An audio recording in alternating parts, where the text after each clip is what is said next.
Hi guys, magbuntag sa tanan. So, buntag pa man no, kay 10:57 pa man. So, kabalo mo guys, namin na basahan sa social media na kanang balita siya ba. Like siya guys, kay kanang usa siya ka something sakyanan na ano gud siya guys, kanang nabangga. So, sila tanan patay. So, kabalo mo guys, grabe gud karon no ang nahitabo no.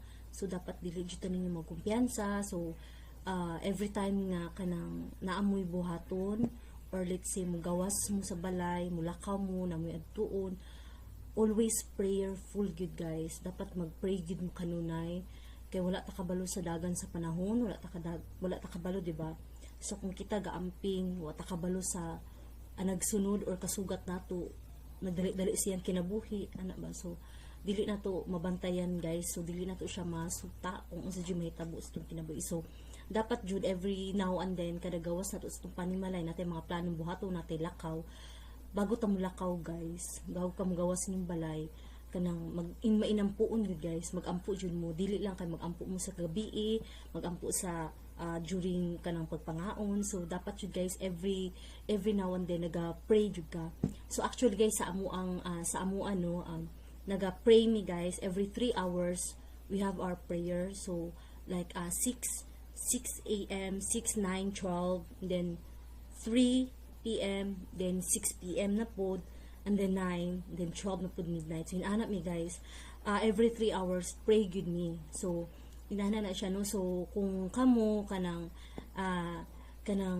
let's say busy kayo mo sa inyong kinabuhi, dili jud nato kalimtan, dili jud nato kaligtaan nga always prayerful jud ta.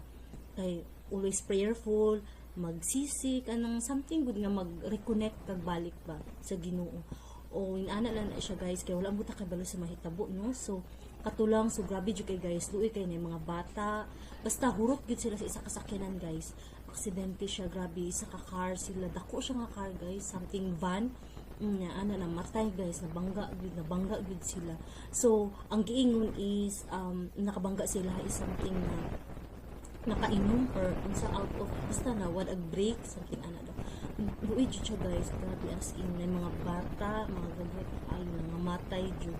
So di ba hadlo kaayo no. So wala ta kabalo no kanang karong lipay-lipay ugma hilak-hilak. Kumbaga dapat always be ready jud ka, wala maguta kabalo sa mahitabo gud. So katulang guys, always amping mo kanunay.